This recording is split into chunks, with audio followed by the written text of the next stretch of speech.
Hello, j'espère que vous allez bien. Aujourd'hui, après de nombreux mois d'absence à ce sujet, je reviens vous faire un bilan culturel.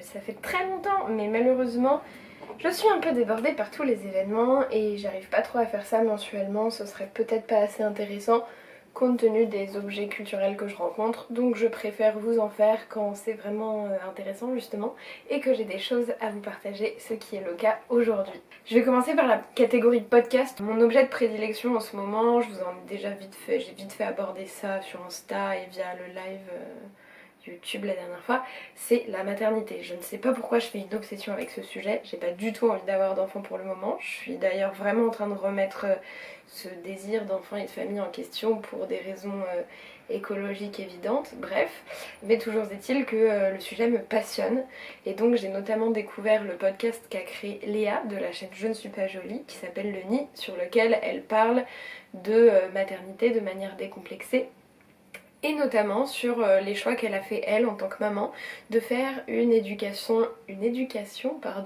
non violente et une éducation aussi à la maison où on laisse beaucoup de liberté à l'enfant pour explorer tout ce qui se passe et choisir de faire ses propres expériences sans jamais vraiment lui imposer quoi que ce soit. Et voilà, et j'adore juste la manière dont il parle de ça avec donc Samuel, son mari, qui lui aussi a ouvert un compte Instagram pour parler de ce sujet-là, puisqu'il est devenu père au foyer pour s'occuper de leur enfant, qui s'appelle Gaspard, bref. J'adore la manière dont ils perçoivent la vie à travers le fait qu'ils ont eu un enfant et comment ça a changé beaucoup de choses dans leur mentalité. La manière dont ils en parlent et ce qu'ils essayent de défendre par rapport à une éducation différente sur les enfants. Moi vraiment ça m'intéresse trop. Donc je vous conseille vraiment d'aller écouter ça, même si c'est pas quelque chose qui vous intéresse. Je trouve que on comprend des choses de l'ordre de la psychologie et des traumatismes chez les adultes par le biais de l'éducation qu'ils ont pu avoir jeunes. Et voilà, moi ça me passionne en ce moment.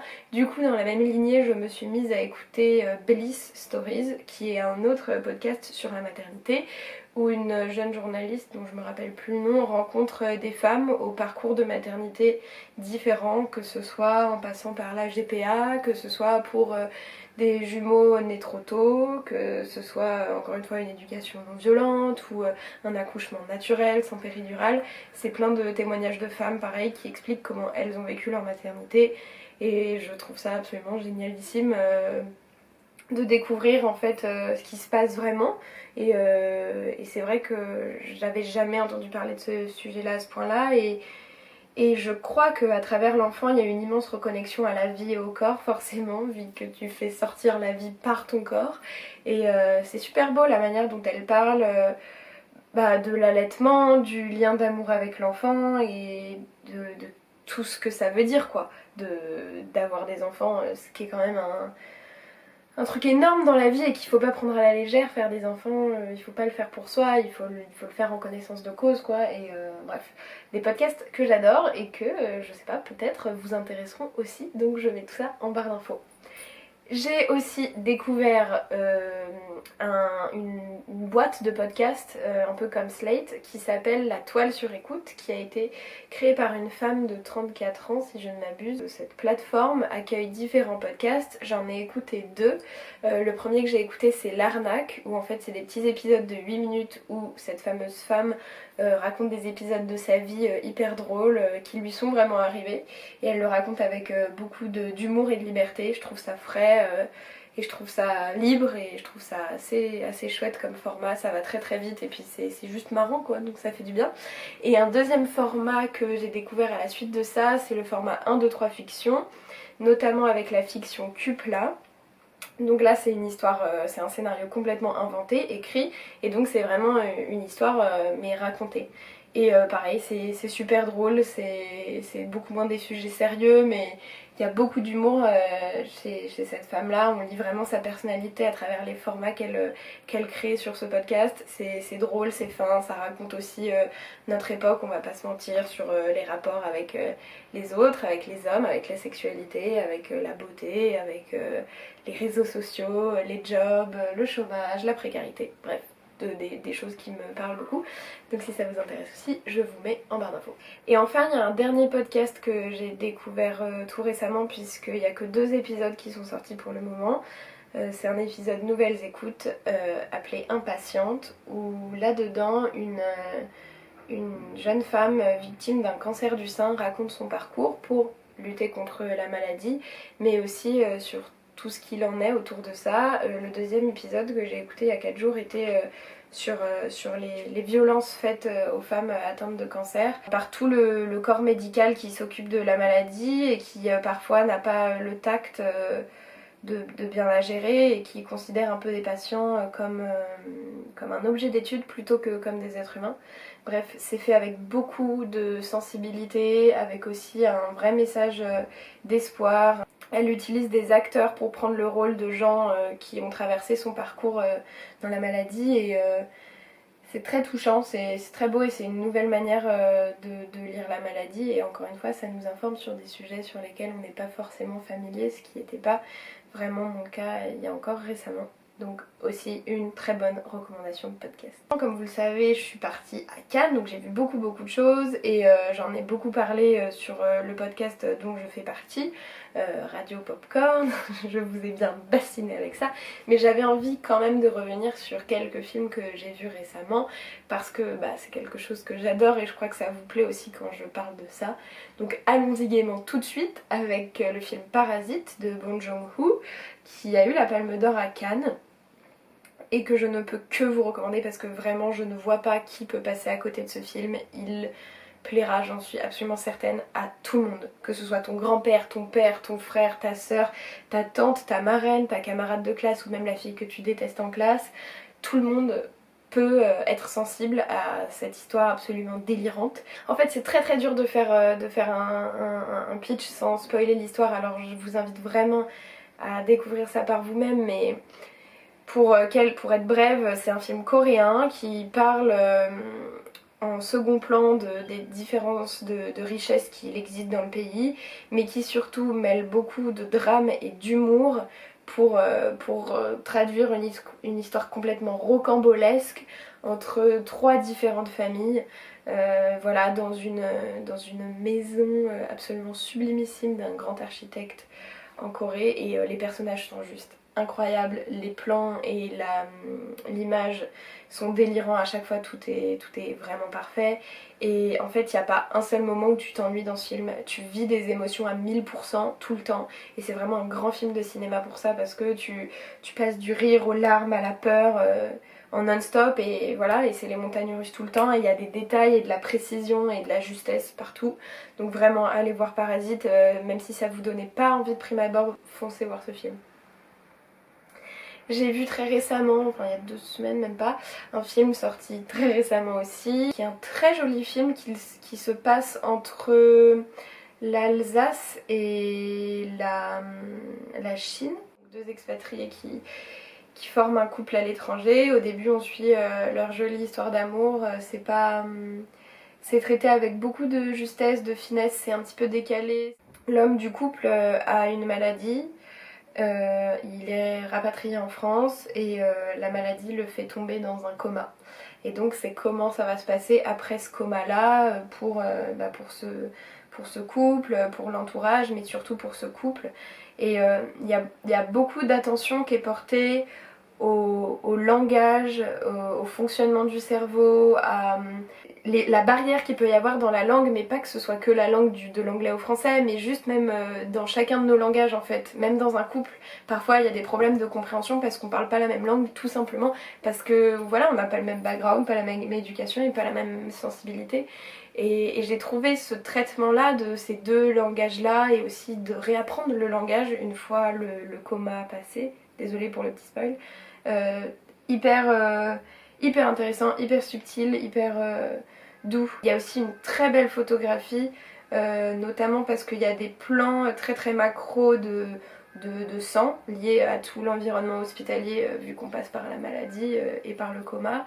Mais il y a aussi des plans sublimes de la Chine et de plein de paysages. Enfin bref, je crois que c'est un film très personnel pour le réalisateur, mais je trouve aussi qu'il est qu'il est artistiquement très très beau. Donc je vous recommande vraiment ça. Et puis surtout c'est avec 2 jeunes acteurs français qui sont super. Vraiment ils sont super dans leur rôle. Donc voilà, un film qui n'a pas eu de grands échos malgré les affiches dans le métro, mais que si vous avez l'occasion de voir, il faut aller voir. Et il faut encourager ces artistes-là qui s'engagent à faire des films aussi personnels et dans lesquels ils mettent beaucoup d'amour et d'eux-mêmes, je crois. J'ai aussi eu l'occasion de découvrir le documentaire de Eric Caravaca, Carré 35, dispo sur Canal, en tout cas moi c'est où je l'ai vu, qui était sorti l'année dernière et qui, je me demande, avait pas eu une petite vie sûrement en festival. Et dans ce documentaire il traite de l'histoire de sa famille et notamment du fait qu'il ait eu une sœur décédée à l'âge de 3 ans et atteinte de trisomie, donc il l'a jamais connue vu qu'elle était née avant lui, et qui a été en fait le secret absolu de sa famille. Et donc il va mener l'enquête de savoir pourquoi ça a été un secret absolu et surtout pourquoi la trisomie et la maladie de sa sœur n'a jamais été assumée, parce que c'est pour ça qu'elle est décédée, c'était un bébé malade. Il va aller interviewer ses parents, leur entourage, il va retourner à Casablanca, là d'où viennent ses parents. Et j'ai trouvé que c'était un documentaire très beau aussi, très subtil et très sensible, avec beaucoup de pudeur. Et pourtant là aussi tu sens vraiment qui est son réalisateur et pourquoi il a voulu faire ce film là, ça se tient de A à Z. Et voilà, et puis aussi à quel point c'était tabou plutôt à une autre époque, à quel point c'était mal vu et un peu effrayant aussi pour des parents qui étaient à l'époque pas forcément très informés. Donc je vous recommande grandement ce superbe documentaire de 50 minutes et des brouettes, je crois. Je ne vous en ai pas parlé quand il est sorti et pourtant j'ai adoré ce film de Claire Burger, C'est ça l'amour. Un film dont j'ai parlé en revanche sur Radio Popcorn, mais que j'avais envie de réévoquer ici parce que, encore une fois, c'est un super long métrage d'une jeune réalisatrice qui fait pas les têtes d'affiche et qui est pas restée des semaines et des semaines au cinéma, alors que vraiment il vaut le coup. Enfin, c'est un premier long, je crois, vraiment, et c'est impeccable, que ce soit dans la photographie ou dans le scénario ou dans le jeu des acteurs. C'est vraiment très fort, donc c'est ce que j'aime moi beaucoup au cinéma, c'est une histoire très réaliste, une histoire de famille, donc un couple et leurs 2 jeunes filles, et ce couple se sépare, et on lit leur histoire notamment à travers le personnage du père, qui est un très beau personnage, qui est interprété par, je ne sais plus son nom, je vous rajoute ici, mais avec brio, enfin c'est merveilleux l'ampleur qu'il donne à ce personnage et à quel point chacun d'entre eux dans cette famille vit dans son individualité et en 1h30 vraiment on comprend voilà, les sentiments, les personnalités de chacun d'eux et c'est un film d'une douceur extrême et sur plein de petits tracas du quotidien, et c'est pas un film sur un de ces tracas mais c'est un film sur l'ensemble de tout ça et qui traite d'amour finalement, que ce soit du premier amour à ce que tu reproduis dans ton comportement d'adolescent du fait du comportement de tes parents, que ce soit tout simplement le fait de la séparation amoureuse, pourquoi ça marche plus, pourquoi au boulot on a des galères, ça parle aussi de théâtre à un moment, enfin bref. Vraiment un superbe film qu'il faut aller voir, il faut vraiment essayer de retrouver ce film là et d'aller le voir. Il y a vraiment des séquences qui sont très chouettes. Ouais, je vais vous parler de 2 autres films. Il y en a un que j'ai vu qui est en ce moment au Champeau à Paris, qui s'appelle Qui a tué le chat en français et Il Gatto en italien, donc qui est un film italien de 71 de Comencini, qui raconte l'histoire d'un duo, un frère et une sœur qui vivent dans un appartement avec plein d'autres colocataires et qui essayent de se débarrasser de tous les colocataires parce que s'ils y arrivent, ils vont pouvoir récupérer l'appartement, en tout cas le racheter. Et donc pour eux c'est la potentialité d'être riche alors qu'ils vivent un peu dans une sorte de précarité.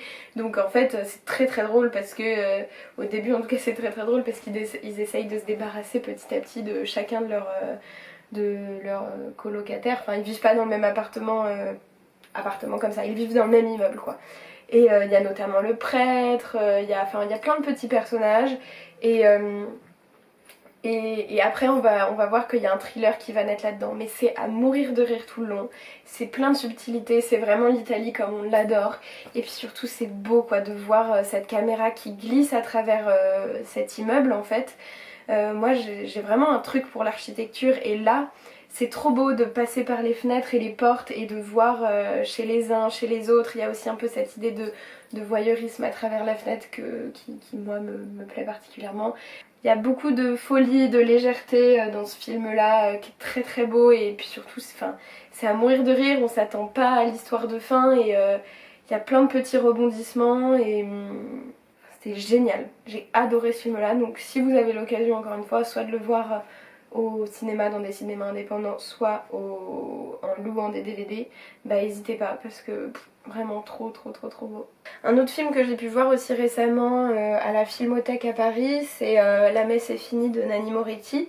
Donc Nanni Moretti c'est un de mes réalisateurs préférés, je suis folle amoureuse de cet homme. Vraiment c'est l'homme de ma vie. Tu vois, à la question avec qui aimerais-tu dîner, je sais que je répondrai Nanni Moretti parce que j'adore cet homme, vraiment j'adore son travail, bref qu'importe. Et donc j'avais jamais vu ce film là. Donc La messe est finie, c'est vrai, c'est l'histoire d'un jeune converti prêtre qui s'installe dans un petit village et qui n'en peut plus de rien. Et du coup il ne fait que se plaindre et ça monte crescendo et tout l'insupporte. Que ce soit le voisin, son meilleur pote, sa sœur, son père, il ne supporte plus rien et du coup il n'arrive plus à exercer son boulot et il est dans une errance comme ça à se dire mais qu'est-ce qui m'arrive et voilà, et c'est juste lui qui se plaint et qui pète un câble mais c'est fait à la Nanni Moretti et c'est mais si beau, enfin si beau, c'est poétique en fait, c'est comment parler de la solitude profonde et du mal-être profond, de plus se sentir à sa place dans la société parce que dans notre tête il y a des choses qui bougent de manière drôle et un peu j'y vais les deux pieds dans le plat et un peu ah je sais pas comment expliquer. Chez Nanni Moretti il y a toujours beaucoup un truc d'autobiographie dans ses films. C'est souvent lui qui joue le personnage principal et puis surtout il traite beaucoup de choses qui lui arrivent, que ce soit sa vie à Rome dans Journal intime ou sa maladie, à sa mère ou des choses comme ça, bref. Et là ici je pense qu'il a voulu parler de vraiment un moment difficile à passer pour lui, où il se reconnaissait plus, où il comprenait plus le sens de la vie, il était saoulé de tout et tout ça. Et c'est très fort. C'est très fort dans toutes ces subtilités. Mais ça plaira pas à tout le monde parce que c'est aussi un film dans lequel je pense un public lambda peut s'ennuyer. Mais moi qui adore ce réalisateur et son rapport au cinéma par rapport à tout ce qui est autobiographie, expérience personnelle, tout ça, et bah j'ai adoré. Et puis en plus c'est vraiment arrivé à un moment où j'avais exactement les mêmes interrogations et quand ça te fait ça avec une œuvre où c'est complètement en écho avec ce que tu vis dans la vraie vie, bah c'est fort parce que ça arrive par hasard dans ta vie et t'es là en mode oh, j'ai vu ce truc et ça résonne en moi et c'est comme une évidence. Et ce film là, La messe est finie, m'a fait comme une évidence sur ma solitude et ses limites, sur les limites de la solitude tout court. Donc peut-être que ça intéressera certains d'entre vous, donc je voulais l'évoquer aussi ici. Et parce que Nanni Moretti, encore une fois, Nanni Moretti. Je vais vous parler d'un roman que j'ai lu récemment qui s'appelle Le son ocre du violon de Elias Parot. C'est la première fois qu'on me contacte via ma chaîne YouTube, enfin par mail, pour me demander de parler d'un bouquin. C'est trop bien, je suis trop contente, ça me fait trop plaisir de pouvoir lire et encourager de jeunes auteurs qui veulent se lancer à faire des choses comme ça. Puis c'est très gratifiant, c'est pas le mot, mais enfin, ça fait plaisir, ça touche qu'on se dise que peut-être je pourrais parler de ce livre-là et vous en parler à vous. Je vais vous lire la dernière de couverture pour vous pitcher un peu le truc. Une fille, un mec, un jeu, celui de la subtilité, de la manipulation, de la séduction. Les promesses jamais données et les mensonges parfaitement maîtrisés pour gagner l'obsession de l'autre. Le jeu est simple, il faut pourtant toute l'arrogance du monde pour prétendre à la victoire et tout son orgueil pour ne jamais abandonner la partie. Quand la fierté rencontre l'impertinence, tout explose, tout s'enflamme. C'est l'histoire de Shane et Nathan, de leur exquis mépris pour le monde et de leur envie désespérée de vivre. Ils se rencontrent pour le meilleur et pour le pire, à celui qui blessera l'autre, à celui qui résistera, à celui qui gagnera. Donc en fait, Swan et Nathan, comme vous l'avez potentiellement compris, sont des amis qui jouent à un jeu de séduction où en fait en soirée ils vont essayer de draguer le plus de personnes, de les avoir dans leur poche et de les abandonner à la dernière minute. Le but c'est vraiment d'arriver à séduire au maximum. Mais on comprend évidemment à la lecture de ce roman que c'est pour cacher leurs propres sentiments l'un envers l'autre, même si ce n'est jamais vraiment évoqué comme ça. Et donc tout au long du roman, on évolue à travers leurs relations, on prend leurs différents points de vue, à lui et à elle. Déjà au niveau de la mise en page, il y a un travail qui est fait où on voit qu'il y a des lettres non envoyées, que voilà, là ici par exemple vous pouvez voir que il y a un traitement qui est fait ici. J'ai compris l'intention de vouloir mêler tout ça pour rendre le truc encore plus vivant et pour se projeter encore plus dans leur histoire, à voir leurs lettres non envoyées et cette mise en page là. On est très proche des personnages et on est vraiment dans leur point de vue et on arrive vraiment à rentrer pour le coup dans leur vice et dans les tréfonds de leurs sentiments. Donc j'ai vraiment aimé le roman pour ça parce qu'on arrive vraiment à se mettre dans leur position et à comprendre leur personnalité, à comprendre pourquoi ils font ce jeu-là et en fait ce que ça cache derrière. Là où ça m'a un peu moins plu moi dans ma sensibilité personnelle, c'est le fait que qu'ils assument pas leur amour et qu'ils aient besoin d'être méchants l'un envers l'autre et de se prouver des choses et d'être constamment dans repousser les limites, mais de manière assez malsaine et voilà, c'est toujours une petite guéguerre d'ego et tout avec laquelle moi j'ai beaucoup de mal parce que j'ai essayé de déconstruire ça beaucoup parce que c'est quelque chose que j'aimais pas dans mes relations auparavant et que je trouve très toxique et très nocif. C'est le mauvais côté de la passion malheureusement, c'est que toute passion a ses travers et n'est pas vivable et ne survit pas, et ce qui plaît dans la passion c'est les extrêmes et c'est la violence des sentiments, ce qui est très bien abordé là-dedans. Je pense que ça pourra plaire à certains d'entre vous qui ont besoin d'une histoire d'amour un peu hors du commun, un peu... comment dire, pas à l'eau de rose, pour le coup c'est tout sauf à l'eau de rose. Je pense que ça peut parler à beaucoup, parce que justement c'est une histoire d'amour un peu malsaine et de la voir traduite ici, ça la justifie dans la vraie vie. Et je pense qu'il y en a beaucoup qui se reconnaîtront dans ce genre de relations passionnelles là. Moi encore une fois c'est quelque chose que je veux vraiment déconstruire et dont j'essaye de m'éloigner parce que ça me fait peur et parce que je trouve qu'il y a mieux dans la vie que de se battre méchamment les uns avec les autres et de cacher son amour profond quand on en a un aussi profond. Et là il joue toujours avec la limite et un premier roman donc il y a des petites maladresses et tu les sens et en même temps c'est ça qui fait le charme du bouquin, c'est que tu sens que ça sort d'un élan du cœur, de l'envie de raconter quelque chose, de jeunes, de notre société, d'actualité, de ce qui se passe dans nos soirées, dans nos rapports d'amour les uns avec les autres. Donc si ça vous intéresse, je vous mettrai toutes les informations en barre d'infos. On va parler maintenant de séries. J'en ai vu deux, ouais. J'ai vu deux séries récemment. J'ai vu Mouche sur Canal+, donc c'est la dernière création Canal+, avec Camille Cotin. C'est l'histoire d'une jeune femme de la loose, hein. Clairement sa vie c'est un peu la loose, elle reprend un peu les mêmes codes que le personnage de Connasse et donc elle a un mec qu'elle aime pas trop qui lui sert de bouche-trou, elle a une sœur qui est coincée du cul total et qui sort avec un connard alcoolique, son père s'est mis avec une nouvelle belle-mère artiste qu'elle peut pas blairer parce qu'elle prend beaucoup de place, donc tout n'est que caricature mais c'est très drôle et en fait ce qui est encore mieux dans cette série là, c'est que tout est caricature, tout est excessivement drôle et humour noir, mais en fait tu te rends compte que c'est pour parler d'un sujet mais qui est glauque à souhait. On comprend assez vite dans les épisodes en fait que sa meilleure amie est décédée et en fait on va comprendre à travers l'humour et à travers ses souvenirs et à travers son histoire perso de loseuse comment sa meilleure amie est décédée. Et c'est ça que j'ai beaucoup aimé, c'est que j'ai été vraiment surprise en fait à la fin de comprendre tout ça. J'avais pas du tout capté. Il y a aussi il y a aussi un truc un peu artistique dans cette série qui est le fait que Camille Cotin et son personnage s'adressent à la caméra à plein de moments en off, comme pour donner des commentaires sur ce qui se passe dans la série. Et ça j'ai bien aimé aussi cette forme narrative là. Donc si vous avez rien à regarder en ce moment, que vous voulez encourager l'industrie française et que vous aimez bien les trucs hyper faciles, easy going et tout, bah n'hésitez pas. Et la deuxième série que j'ai récemment vue et finie sur OCS, c'est la série Tchernobyl, qui est sortie il y a à peine un mois je pense, qui retrace donc l'événement de Tchernobyl et le fait que la centrale nucléaire est explosée et que du coup elle est contaminée non seulement la zone de Tchernobyl et l'URSS, mais que aussi les particules aient touché l'intégralité de l'Europe. C'était la première fois qu'on faisait face à un tel événement nucléaire, à un accident nucléaire, comme on a pu le voir à Fukushima en 2013.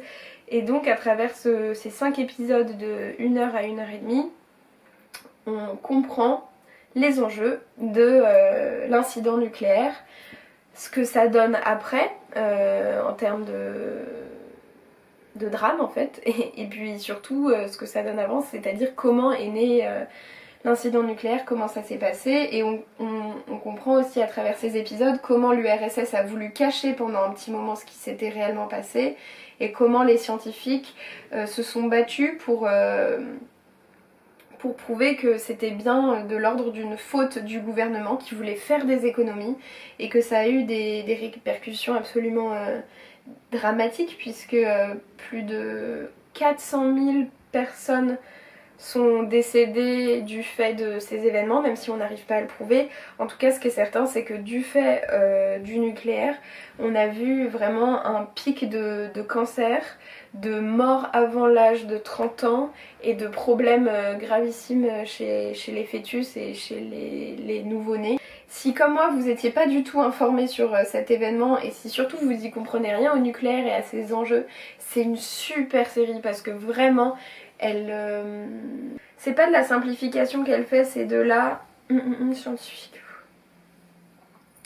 En tout cas, elle explique vraiment tous les faits et comment tout ça s'est passé de manière hyper simple et hyper accessible à tous. Et comme c'est interprété par des personnages et un peu fictionnés, même si c'est une histoire réelle, c'est complètement fictionné, et ben on s'attache aux gens et ça prend beaucoup plus d'ampleur. Donc si vous avez l'occasion de voir cette série, vraiment c'est super parce que c'est comme une série documentaire un peu, mais vraiment très très précise et qui moi m'a beaucoup appris de choses. Pour finir cette vidéo, j'avais juste envie de vous parler de comptes Instagram parce que je sais pas trop les mettre et que j'ai vraiment envie d'en parler depuis un petit bout de moment. C'est 2 illustratrices. Donc, le premier compte que je voulais vous faire découvrir c'est le compte de Ming Kay qui dessine principalement des petits personnages, que ce soit des styles qu'elle reprend, des artistes, et là elle a fait récemment un dessin avec plein de youtubeuses que j'adore avec leurs petits portraits, c'est hyper réaliste, hyper chou. Je viens à l'instant de voir en même temps que je scrolle son Instagram qu'elle se lance sur YouTube en juillet et ça va être vraiment cool et j'ai vraiment hâte, donc vous allez aller la suivre, vous allez aller l'encourager et vous allez aller voir ce qu'elle fait qui est excessivement mignon et j'adore ces stories qu'elle fait sur l'écologie parce que c'est trop joli et que ça donne trop envie. Là elle a notamment fait une série de stories sur la seconde main en fringue slash sap, c'est ça le mot qui s'est mêlé dans ma langue. Et trop joli, ça donne trop envie, donc allez la suivre, ça c'est trop chou. Et le deuxième compte dont je voulais vous parler, qui lui a un peu plus d'abonnés quand même, c'est La Ville et les Nuages, un autre compte d'illustration. Là, ce que j'adore dans ce compte, c'est la manière qu'elle a de partager les choses à travers ses illustrations. Que ce soit des messages hyper bienveillants et positifs envers sa communauté et même envers elle-même, où elle se dit tu peux y arriver, tu peux le faire et tout. C'est vraiment trop cool voilà, ce qu'elle partage en fait, ses pensées positives, c'est rare et on s'en rend même pas compte. Du coup, quand ça arrive comme ça, trop cool. Elle partage ses petits kiffs du moment, enfin c'est trop joli, ça fait trop du bien. Elle est hyper plaisante à lire et à suivre tous les jours parce que c'est vraiment que du positif et voilà. Et bah voilà, c'en est tout pour ce bilan culturel. J'espère que ça vous aura plu. Encore une fois, si vous avez des choses à me conseiller, n'hésitez pas à le faire en commentaire. J'adore toujours les recommandations que vous me faites. Pour ce mois-ci, en tout cas pour les mois qui arrivent, je vais vraiment essayer de lire beaucoup de choses. Vous m'avez notamment sur Instagram via un sondage recommandé énormément de lectures.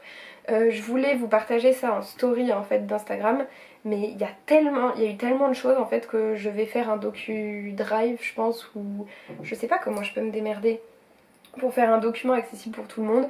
A priori, si je vous en parle là et si j'ai laissé tout ça au montage, c'est que dans la barre d'infos, vous aurez la liste de toutes les lectures que vous m'avez recommandées. Voilà, moi je vais me baser sur cette liste là pour mon été en essayant de lire un max de choses. N'hésitez pas à partager, à liker et à commenter cette vidéo si elle vous a plu, j'adore quand on échange ensemble et c'est vraiment très important. Je vous embrasse, je vous dis à la prochaine et je vous souhaite une très belle semaine pleine de culture, de belles lectures, de beaux visionnages, de belles écoutes et de plein d'ondes positives pour s'élever et pour apprendre tous ensemble. Bisous!